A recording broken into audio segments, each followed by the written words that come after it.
Dans cette vidéo, je vais vous présenter les outils de l'application Santorin permettant de corriger les copies numérisées en ligne. Donc, je me suis rendu sur Santorin, l'application Santorin, en passant par le portail Arena de l'Académie de Bordeaux, en allant dans Examen et ensuite dans Imagine. Et ensuite, dans mes ordres de mission, j'ai pu trouver un lien me permettant d'accéder à Santorin. Donc ici j'ai un paquet de copies, un seul paquet de copies, c'est le lot 271 et si je veux accéder à mes copies, je clique ici. Donc c'est ce que je vais faire, je vous rappelle ici le pourcentage de correction de mes copies, ça me permet d'avoir l'avancée, le maximum, la note maximale, minimale et la moyenne que j'ai donnée pour l'instant. Donc j'accède à mes copies et je vais aller directement sur les outils. Donc je vais cliquer sur une copie au hasard et je vais dans un premier temps, m'intéresser donc à cette barre d'outils. Cette barre d'outils, la première me permet, en cliquant, le premier outil me permet de naviguer d'une page à une autre. Alors, ça rame un peu. Donc là, j'affiche la première page de la copie, je clique ici la deuxième page, et la troisième page, etc. Bon, c'est pas un outil très très pratique, parce que ça prend une partie de l'écran, et vu qu'on a des écrans assez petits finalement pour corriger en ligne, autant ne pas forcément utiliser cet outil. C'est pas ce qu'il y a de plus pratique. Ensuite, je vous dis aussi, pour retourner à l'accueil, il faut cliquer sur cette maison qui apparaît uniquement. Donc cette barre-là en fait va se cacher au bout d'un moment. Donc je vous remontrerai tout à l'heure comment, quand elle est cachée, comment la retrouver. Ensuite, vue du lot, ça peut être intéressant. Donc si je clique dessus, j'ai mes différentes copies du lot. Ça signifie que finalement, si j'ai corrigé une copie et que j'ai attribué un certain nombre de points dans un exercice, mais je ne me souviens plus, et que je veux retourner voir cette copie, je peux passer d'une copie à une autre sans aucun souci. Donc voilà à quoi sert cet outil. Ensuite, des réglages assez pratiques d'affichage ici. Donc le zoom, si je veux augmenter le zoom pour que ce soit plus lisible, de toute façon on n'aura pas trop de choix. La luminosité et le contraste sont réglables, mais vous avez vu qu'une trop grande luminosité ne permet pas de visualiser. Ensuite, le contraste, on s'amuse, vous voyez que derrière ça change. Le mode d'affichage est aussi réglable. Là, une petite fenêtre apparaît vous disant que vous avez modifié les paramètres et que systématiquement ils s'enregistrent. C'est-à-dire qu'à partir du moment où vous avez choisi vos paramètres sont enregistrés et ne bougeront plus, seront toujours les mêmes d'une copie à une autre ou d'un paquet de copies à un autre, donc d'un lot de copies à un autre. Donc là, l'affichage des copies se fait les pages l'une en dessous des autres. Donc en montant et descendant, là j'utilise la molette de la souris pour monter et descendre. Ça me permet de passer d'une copie à une autre. Cette icône-là me permet d'avoir les copies les unes à côté les feuilles l'une à côté des autres. Donc là, je vais me déplacer avec la barre de navigation en bas qui va me permettre de me déplacer sur toutes les copies et toutes les copies seront là alignées de gauche à droite. Et peut-être le meilleur des affichages, je trouve, celui-ci qui en fait va vous permettre de naviguer. Pour que vous voyez bien, je diminue un peu le zoom, qui va me permettre de naviguer comme dans un livre finalement. J'ai donc les deux premières pages qui sont ici. Si je clique ici, alors, ça rame un peu, mais vous inquiétez pas, c'est ma connexion internet à la maison qui rame, ça ne sera pas vous n'aurez pas le problème. Donc si je clique ici, et ben finalement je vais passer à la page 2-3 et la page va se tourner comme un livret. Mais vraiment là, ça rame beaucoup. Voilà. Donc vous avez vu que ça a tourné, ça me permet de visualiser finalement toutes les pages. Alors ça c'est pas mal et vous pouvez normalement naviguer en cliquant sur les flèches, voilà, vous avez vu, c'est passé, et bien sûr tout en zoomant si nécessaire. Donc, vous pourrez vous déplacer de haut en bas sur la copie, première page, ensuite deuxième page, et si vous voulez accéder à la troisième page, vous tournez et vous naviguez. Donc voilà la navigation. Ici vous avez faire une demande, c'est quand vous avez un problème, quand une copie est mal numérisée, qu'elle est illisible, etc. Vous pouvez faire une demande.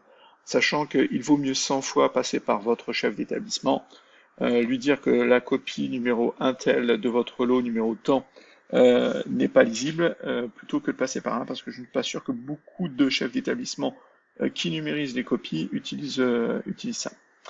Ensuite, Là, on a uniquement les outils du mode d'affichage, donc les trois modes que l'on a vu d'affichage, plus la possibilité de faire pivoter à gauche ou à droite la copie. Si jamais il y a des courbes ou des schémas qui ont été tracés euh, d'une certaine façon sur la copie qui fait que ce n'est pas très lisible, vous allez avoir la possibilité de faire pivoter la copie. Donc voilà, ensuite on peut naviguer sur les pages de la copie par là, je peux zoomer, dézoomer. Ici je peux adapter, alors l'outil fonctionne pas là pour moi, mais en fait c'est adapter la largeur à votre écran, adapter la hauteur à votre écran et là ça fonctionne, donc je vois que j'ai bien la copie de haut en bas, normalement en cliquant ici, donc là l'outil ne fonctionne pas, mais la largeur de la copie va prendre la largeur de mon écran. C'est une façon de travailler à nouveau sur le zoom, hein, c'est tout. Cet outil va vous permettre de travailler en plein écran.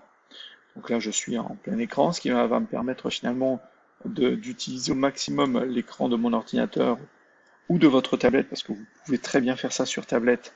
Donc vous pouvez afficher tout.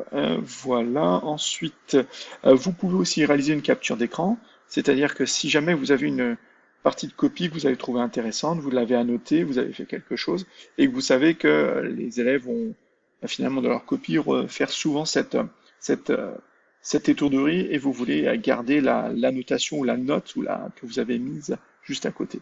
Ben, vous faites une capture d'écran, par exemple la question 1.1 de l'exercice 1 m'intéresse avec son schéma, je fais ça, donc avec cet outil, je sélectionne, et finalement j'ai ça qui apparaît, quand je vais passer d'une copie à une autre, et ben, je vais pouvoir garder ça sous les yeux. Donc ça peut être intéressant pour me dire, s'il y a tel type de réponse, j'ai mis tel type de point, je peux conserver ça sous les yeux durant toute ma correction. Ensuite, à partir du moment où vous fermez, ça disparaît. Ensuite, je vais sortir du plein écran. On peut rejouer sur la luminosité et le contraste ici. Je peux, à partir du moment où j'ai fait quelque chose, apporter des annotations, je peux les annuler ou les retrouver. Cet outil est un outil de sélection, ensuite un outil gomme, donc on va directement passer aux outils qui permettent d'écrire. Donc là finalement je pourrais écrire, mais à la souris c'est pas terrible. Je peux bien sûr choisir ma couleur et je vais gommer parce que c'est absolument pas un outil que je vais vous conseiller du tout, le crayon. Ni ça peut servir à surligner. Je vois pas non plus trop l'intérêt. Donc à partir du moment, hop, je peux surligner à différentes parties. Tac, tac. Et quand je double-clique avec la gomme, ça permet d'effacer ce que j'ai fait.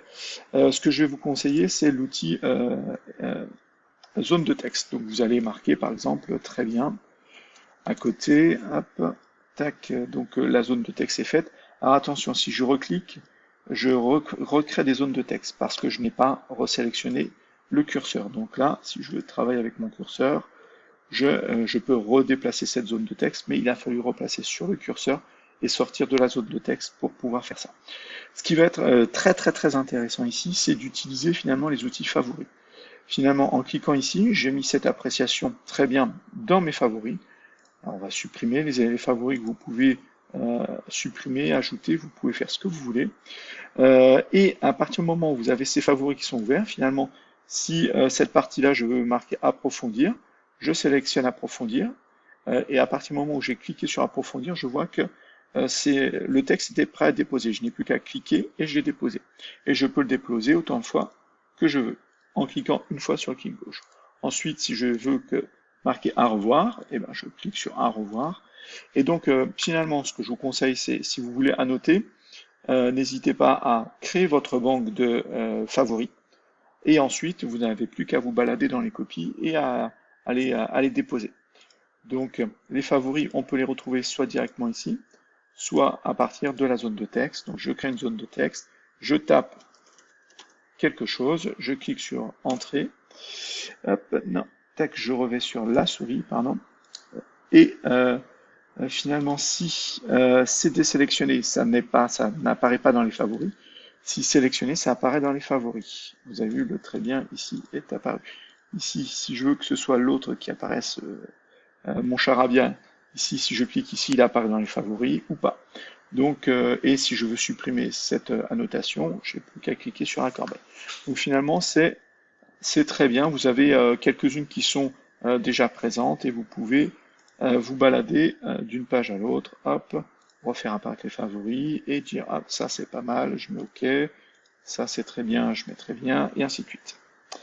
Ensuite, donc, on peut faire des flèches. Hop, si par exemple le OK il est bon pour là et il est bon pour là.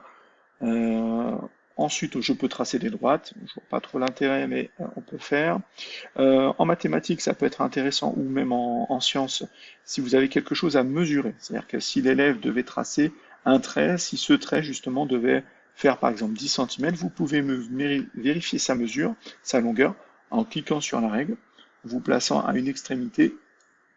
Vous maintenez le clic gauche, ah, c'est en train de ramer, et vous allez à l'autre extrémité de ce segment et vous pourrez mesurer sa taille. Donc je vais recommencer, voilà. Et donc je peux vérifier la taille de quelque chose présent. Par exemple, si je veux vérifier la dimension de ce segment, je vois qu'il fait 2,9 cm. Et ce sont vraiment des mesures réelles. C'est-à-dire que l'élève a tracé un trait de 2,9 cm sur sa copie. Ensuite, on peut vérifier aussi les angles. Et par exemple, l'angle entre cette droite, cette flèche et l'autre. Donc, je me mets ici, je place mes deux curseurs dessus et je vois que j'ai un angle de 38,08 degrés. Ensuite, il n'y a pas d'éditeur d'équation sur cette application, mais vous avez de quoi donc mesurer des longueurs et des angles. Bien sûr, on peut effacer, il n'y a pas de souci, je pense avoir tout montré. L'enregistrement se fait automatiquement de vos annotations, de votre notation. Elle se fait automatiquement toutes les 5 minutes. Mais si vous avez des problèmes de connexion Internet, n'hésitez pas éventuellement à le faire un peu plus souvent. Et avant de quitter une copie, de cliquer sur enregistrer les modifications. Voilà.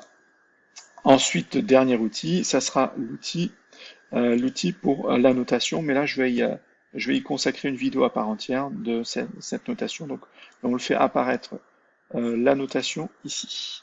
Donc voilà l'ensemble des outils nous permettant de travailler avec Santorin.